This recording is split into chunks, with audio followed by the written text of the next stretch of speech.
Before you start on your installation, there's a few things you'll want to check first. Clear your installation area of anything that might get in the way during assembly.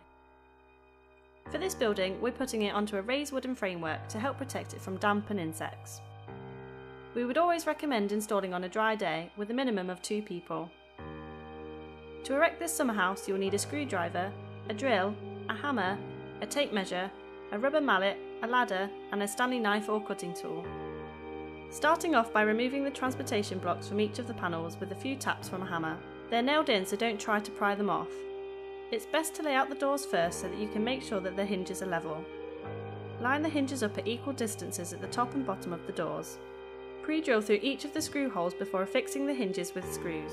Use a tape measure to position the middle hinges and repeat this for each door, including the sides door. We'll install the locks later once the doors are up on the building. Make sure to pre-drill all screws throughout this installation. It can take time but will prevent damage to the timber. Place the floor panels down onto the prepared base and make sure that the bearers are flush with the supports. It's at this point that you can decide whether you want the side door on the left or the right of the main building. Place the floor joining blocks half underneath the edge of the floor, equally spaced between each floor joist and secure with screws. You can then place the second floor panel in position and use the screws as a guide to secure the other side. Position the side door floor flush at either side and screw diagonally through the joist to secure it to the main floor. Start the main body of the installation with one of the rear panels and one of the sides to form an L-shaped join. Press the framing firmly together and secure them with screws at the top, middle and bottom. You can now bring in the other back and side panels and repeat this for the corner framing.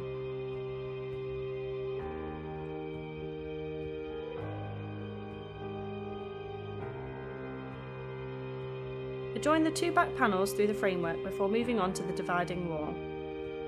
Position the panel against the centre framing of the back panel and secure in place. Next you will need to place the wall gables onto the panels. These can be a tight fit and you need to make sure that the tongue and groove boards interlock on the sides.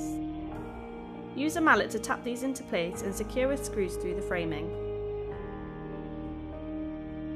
The next step is to work on the front. Place the front gable down flat and place the door panels within the aperture. Position the hinges over the edge of the frame and secure through with screws. With the doors fitted, you will need to install the front window panel. This is secured in the same way as the other panels. Move the door panel into position and secure the same way with screws on either side of the top, middle and bottom. With the walls in place, you can now secure the internal framing down to the floor to prevent any movement. Repeat this at equal intervals around the entire building. For the next step, you need to position the side door wall against the dividing wall panel and secure in place. You can now secure the side door frame to the front of the building.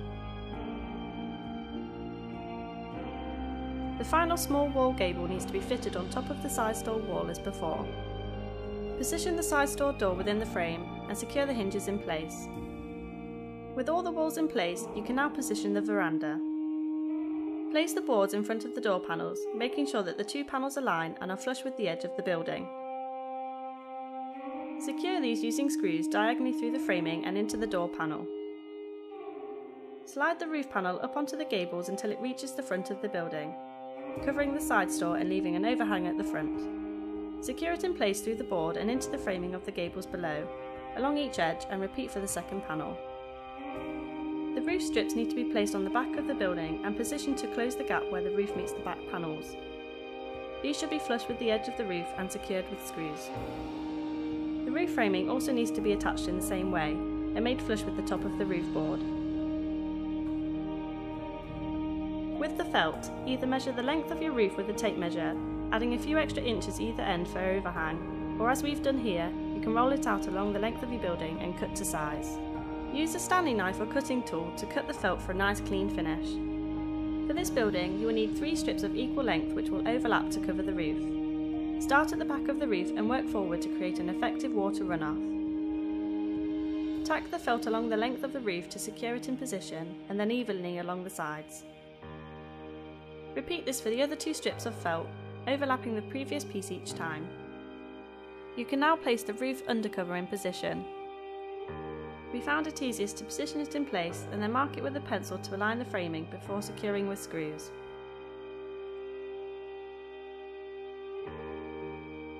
With the roof felted, it's time for the trims. Fold the felt down so that it's sandwiched firmly between the fascia and the edge of the roof. Secure these at each end and the middle and repeat for each fascia of the building. Don't worry if there is some excess felt under the fascia, this can simply be cut away with a sharp knife. Align the corner trims over the side panel framing and then secure in place at the top, middle and bottom with 30mm screws. Repeat this for all the corners and panel joints. You may need to cut some of the strips down slightly to fit. The next step is to fit the locks and door handles. Position the lock mounting plate over the pre-cut lock hole and secure with screws into the door frame. Secure the lock over the plate in each corner. The door stop needs to be placed over the lower corner and screwed into the framing. Use a spirit level to mark out holes for the door handle, then drill through to allow space for the bolts. Thread the bolts through and affix the door handle in place with a screwdriver.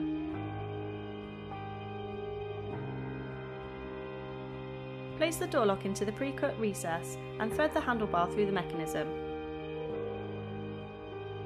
Secure the lock plate with screws before affixing the handles over the bar on each side. Screw these down to the door.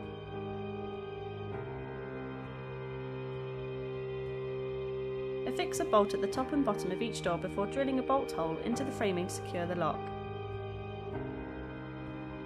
A turn button should then be installed on the top and bottom of the slave door. Score around the edge of the window framing with a sharp knife on both the inside and outside of the window glazing. You should then be able to peel the protective plastic off the windows.